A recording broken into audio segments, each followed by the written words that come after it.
Good morning, everyone. And just take a moment and look at a absolutely beautiful day in Tyrrell County, North Carolina. I'm David Clegg. I am the county manager and county attorney of Tyrrell County. And on behalf of the 3,200 residents of Tyrrell County, this crowd probably increased our population by about 1%, so that's a good thing.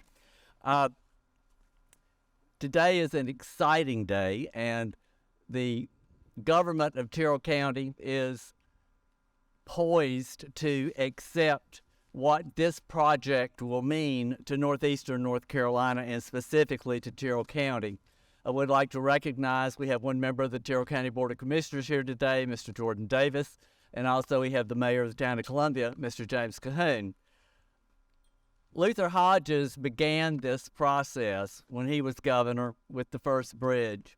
Terry Sanford was the governor who had the opportunity to open that facility. When this bridge opened, it changed the world in northeastern North Carolina. It didn't just connect Tyrrell and Dare County, but it connected the world to northeastern North Carolina. It created and creates today easily 500 jobs between these two counties. And if this bridge is not open on any particular day, the detour is over 100 miles. A lot will be said today about the facts and figures of this project, which is immense. But to put it in historical context, clearly this bridge has not been here forever. Before that, there was a ferry. But when you look at the theoretical impact of this bridge, you also have to look at the pragmatic impact of it, because Tyrrell County is a unique Pocosin wetland. Places like Tyrrell County need to exist in this world and on this planet. But the sensitive ecology of Tyrrell County is not a barrier to its development in ways that are compatible. Agriculture, aquaculture, and forestry is replete in this county and feeds thousands and houses thousands. The tourism that comes from our ecological sensibility, with folks wanting to come see a million swans, one of the few naturally occurring fields of pitcher plants in the world, the home of the red wolf, waterfowl, eagles, and the exploration of our waterways is so important. But also important is what this project will do to create a supply chain for Tyrrell County. It will bring barge sites to Tyrrell County. It will make Tyrrell County have the possibility of being a world player in wind energy and military preparedness. This bridge also means more than going to shop and vacation in the Outer Banks for Tyrrell County. It means that's the way we go to our jail. That's the way we go to the 911 call center. That's the way we go to the hospital. That's the way we go to the airport. That's the way we go to employment. This is so very significant a day. It means so much on so many levels to the folks in Tyrrell County and in Dare. And had it not been for the visionary activities of those folks who were here, and the governor and the secretary, and of course, the federal government, it would not have brought us to this place. Welcome to northeastern North Carolina. Welcome to Tyrrell County. And now please welcome Shaylin Batt, the Federal Highway Administrator. Good morning, and I want to acknowledge the other speakers that are going to be here, the governor, the secretary, local officials who are here, NCDOT for helping us organize this event. I know there's some congressional representation, state and local partners, including representatives from Dare and Tyrrell counties. It's amazing to be here in eastern North Carolina. I've been here a few times, as someone who's availed myself of some of the beauty of this area. I am going to reference Kentucky later on in my remarks. I did go to school in Kentucky, started my transportation career in Kentucky. I'm not going to talk about basketball. I'm not going to talk about barbecue. But I do love both here in this great state. So, safety is our top priority at USDOT, and transportation safety is all-encompassing. And, when I think about safety, I think about the 43,000 people a year who are losing their lives on American roadways, and that's our most important focus of safety. But safety also means other things, right? It means a bridge that was built when President Kennedy was in office and has mechanical challenges is going to get replaced by a new structure in a few years, so that when it comes to an evacuation route, as we've seen more and more climate events, people aren't going to have to worry about, is that bridge open, is that bridge working, and maybe not have to detour nearly 100 miles. But, for much of my transportation career, we've talked about transportation from if only we had more money, if only we had more investment. It's my understanding that this bridge has been accelerated by at least a decade, if not more, because, while everybody's trying to do their best, there wasn't a lot of just money sitting around. Well, President Biden's $1.2 trillion bipartisan infrastructure law is delivering an infrastructure decade that is accelerating projects like this all around the country. And not long ago, President Biden stood beside Senator McConnell in Kentucky with a bridge at their background. And look, there's a lot that divides Americans these days, but infrastructure is one of the few things that still binds us together. And there's no Republican roads, no Democratic bridges. And if President Biden and Senator McConnell can stand together on a bridge, I think it's a great sign that we can use investment in infrastructure to help bond Americans more tightly. And bridges are emblematic of that approach. And that's why we're here today, to celebrate a $110 million mega grant to NCDOT to replace the Alligator River Bridge. It's part of a vital transportation corridor. It's a vital connection for the local communities. The current bridge is in poor condition, causes delays, and the new structure, when it's built, won't need to be open for marine traffic. This project is one of the first mega grants that USDOT has awarded, and I want everybody here to know, I want North Carolina to know, we only awarded 9 of these across the country. So the Brent Spence Bridge got one in Kentucky. That bridge has been talked about for, probably a few decades now as one. And so I want all of you to know that, the governor, the congressional delegation, and NCDOT, you are part of the few and the proud so far, but there's going to be more of those projects. But I also want you to know, in addition to this mega grant project, the Bipartisan Infrastructure Law is already delivering results for the people of North Carolina.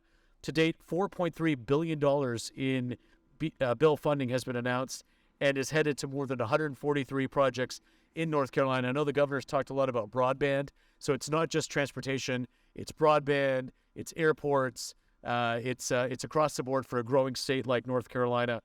And so, in conclusion, I'm grateful for the efforts to help make transportation in North Carolina as strong as possible. I would also like to thank David Price, the former chair of the House Transportation and Infrastructure Committee, for his work on the Bipartisan Infrastructure Law. Everyone understands the importance of transportation infrastructure. Currently, the Alligator Bridge is aging and inadequate. I can relate. That's how my wife sometimes describes me these days. But thanks to the mega grant, it will soon be a reliable, resilient bridge that will serve this community and country for decades to come. So thanks for helping us make that difference. I'd like to turn over to Governor Cooper.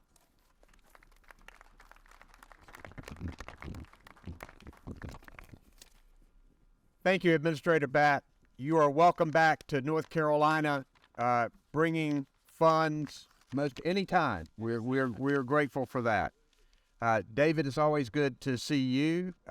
Chairman Woodard of the Tyrrell County Commissioners, glad to see you as well. Representative Goodwin, always glad to see Sheriff Sawyer. I saw him a few minutes ago. I don't know if Chairman Everett of the Tyrrell County Board of Commissioners is here yet. P.J. Crowley, who is the head of the Governor's Eastern Office, is here. And I'm going to introduce to you Secretary BOYETTE in just a minute. But once-in-a-generation opportunities require once-in-a-generation investments. And that's what we're talking about here as we stand in front of the Alligator River Bridge. Been back and forth across this bridge many times, stopping in this mart, grabbing some ice, things that we needed to go and enjoy ourselves on the North Carolina coast. This bridge is a vital lifeline for commuters, for residents, for safety officials, and we know, as Administrator Batt mentioned, that as an evacuation route, having this reliable bridge always there is going to be critical. But what we're trying to do is to make sure we invest for generations to come. And when Administrator Batt talked to you about the extraordinary funding that's available, North Carolina is right in line to receive billions of dollars to reshape our infrastructure in a growing state. Part of what's going to happen with this bridge is going to be high-speed internet all the way from Rocky Mount to Nags Head. And when we're talking about connecting each other for telemedicine, for education, for connecting small businesses to global markets, that also is a lifeline for Eastern North Carolina, and $16 million of this grant is going to go to improve high-speed internet all the way from Rocky Mount to Nags Head. We also know that water infrastructure is critical, and we've been announcing projects in counties and cities far and wide. Areas that have been forgotten are now getting new water systems. We're putting in charging stations because we are moving quickly to the electric vehicle market. The private sector is going to take us there. We need to be ready for it. But we wouldn't be available or we wouldn't be ready to be able to make these investments without the federal support. And President Biden's effort to help us pass the American Rescue Plan, the Bipartisan Infrastructure Plan, the CHIPS Act, the Inflation Reduction Act, all of them are providing significant resources from the taxpayers of America to help us transform North Carolina. And this is a great example today of the kind of investments that we're making. Having grown up in Eastern North Carolina, I know how important this is. So this is a day to celebrate, and I want to introduce somebody who's been working so hard as our Secretary of Transportation here in North Carolina, making those kinds of investments, actually getting them on the ground and making sure they're working is a critical component of this. So let me introduce to you our Transportation Secretary, Eric BOYETTE. Secretary BOYETTE.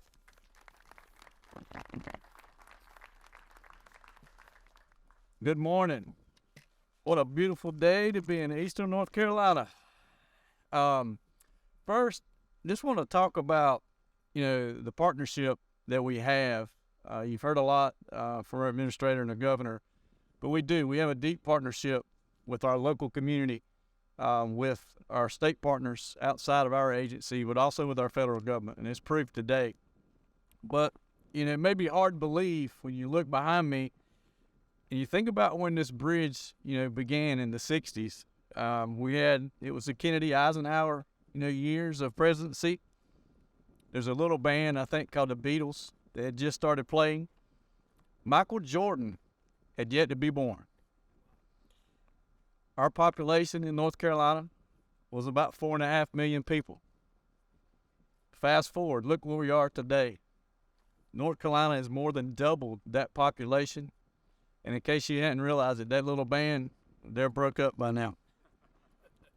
But it's very clear, the 60-year-old swing span that's behind me is not supporting the communities. Now it will, with a fixed span, high rise, that gives us the flexibility that it needs for not only our commuter traffic, but also our maritime traffic.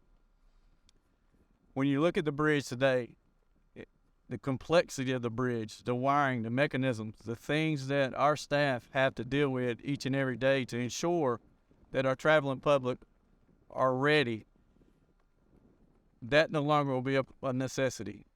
It's such a great day. But when that bridge would pause, either open or closed, as you heard earlier, it created almost about 100-mile detour for our vehicular traffic. And our maritime traffic were forced to find detours throughout Pamlico Sound. And I think about 3 years ago, there was about 2,000 vehicles that were stalled, creating about an 18-mile backup. The Washington Daily News called it Tyrrell County's worst traffic jam ever. But thanks to the Bipartisan Infrastructure Law and the funding that we're receiving, the $110 million from the mega grant that we're receiving, those days are behind us. You know, sometimes we do use the word lifeline often, sometimes too often. But I can tell you this bridge is definitely a lifeline for this community. US 64 is a strategic transportation corridor. It connects I-95, US 17 to the Outer Banks. Think about the hurricane evacuation route that you heard from the governor and our administrator. It's so important, but also for non-emergencies. 64 and the Alligator River Bridge are lifelines for Dare County residents as they need vital, specialized medical care in our Raleigh, Durham, and Chapel Hill areas. This is a lifeline. If you think about Tyrrell and Washington County residents earning their livings in the summer on the service economy in the Outer Banks, this is a lifeline. The young people in the Outer Banks that are seeking higher education of our outstanding colleges and universities in our mainland, it is a lifeline. And for the tourist industry, bringing millions of dollars to this area and our great state, it definitely is a lifeline. Our mission in the Department of Transportation is to connect people to their livelihoods, their education, their health care safely and efficiently. The replacement of this bridge fits our mission to the T. I also want to give a big shout out to Mr. Tom Gross, who owns the Alligator River Marina, for allowing us to use his facility today for such a great backdrop and a great day. But I also want to mention one thing. Our agency, we definitely went after this grant wholeheartedly because one of our own, Sterling Baker, our former division engineer who fought cancer so bravely, we named this grant application after Sterling. Sterling, Strengthen Transportation Evacuation Resilience Lifeline and Improving Our Network Gateway. And I know he's looking down on us today smiling. I see our Division I team. Liz, his wife, is here. Liz, thank you. Just such a great day for us. And now I want to pass along the mic to Mr. Bob WOODARD, the chairman of the Dare County Commissioners. Thank you, Mr. Secretary. I have with me today Vice Chairman of Dare County Board of Commissioners, Mr. Wiley Overman. I also have with me our County Manager, Mr. Bobby Outen.